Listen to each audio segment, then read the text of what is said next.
Aloha. Aloha. Isn't it wonderful to be walking through these ali'i grounds? Yes. This is the portal, this is the gateway that separated the compound of the ali'i, who had the mana that was powerful enough to forgive any offense. Outside there were the people who needed to be forgiven, who needed a new beginning, had to process. We both were stuck behind walls, growing up as bisexual and gay men, struggling against our own, quotes, societal pressure and the pressure of our families, and then the ultimate being cast out. Weren't you cast out? Yes, yes, and it wasn't until I found, through a rather tumultuous path, my inner sanctuary, my inner place of refuge. We are standing in an archetype right here of an opening, and on our vision quest we've searched for openings through our own guilt, shame, and sense of exile from our own families. God bless them. We've had healings, and with our society and our religion.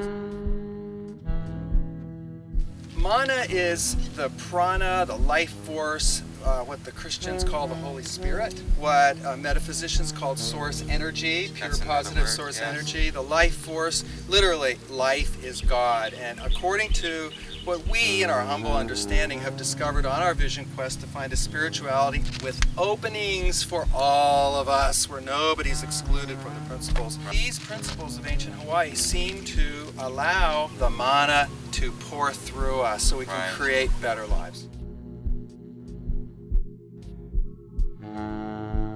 We're all like cameras walking around, filming our lives, feeling our experiences. Each one of us is creating our own world through our perception. And Jesus said, it is as you believe it is. That's right. Buddha said, everything you see is a reflection of your own mind. There are no limits to the physical universe. There are no limits to our potentialities. We are not just physical beings. In esoteric teachings of Huna, they clarified this way before Jung, way before Campbell and Freud, that there were three selves: the high self, or the God self, the middle self, or the biocomputer, the mind, the intellect, the beautiful rational mind that can think thoughts and beliefs, and then the subconscious, the animal, the beautiful body self with all the sensual senses. And that there are no limits to our potentiality as creators as long as we combine all three. So I think that points out a very good clue towards our new mythology, don't you? Right, that it is a universal mythology. Yeah. And that the Greeks, the Egyptians, obviously, the ancient Indians, the great ancient civilizations that we believe once existed, like Atlantis, Lemuria, which this supposedly is a little piece of what survived of Lemuria, they knew that we were unbounded spiritual potential here in the physical plane to have a blast creating. Energy flows where your attention goes. Or you could also say, what you see or what you focus on is what you get. In every moment and every day, there are treasures to be appreciated. Now is the only moment in which we have any power to affect our reality. Right now. Right now. Traditional Christianity called it omnipresence, which is the God power is everywhere present, but the only time it can actually be activated is now. The point of power is in the present. And that's the great challenge. Don't you find it's so hard? The mind is so addicted to future and pasting. If you're focused on what you're doing right now, no matter what it is, if you're appreciating in the now, I think that's probably the easiest way to stay in the now, is appreciating the moment. And that appreciation is your key to staying in the now. To love is to be happy with. Aloha! I love you. I love you too. If you're feeling happy about anything, just find any excuse.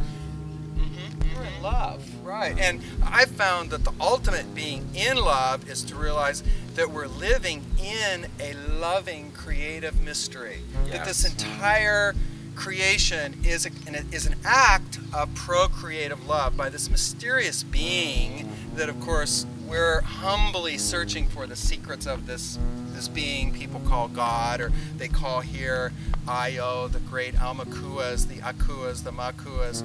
To be in love, ultimately, is to realize that we are in that love right now. We're worthy and adored.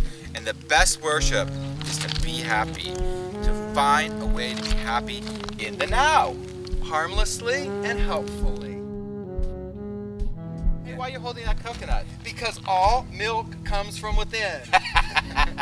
When we open ourselves up as if we are all seeds of potential, we've grown up in a society that tells us that all power is out there. It's in that system, it's in that form, it's in that object, it's in that place, it's in that form.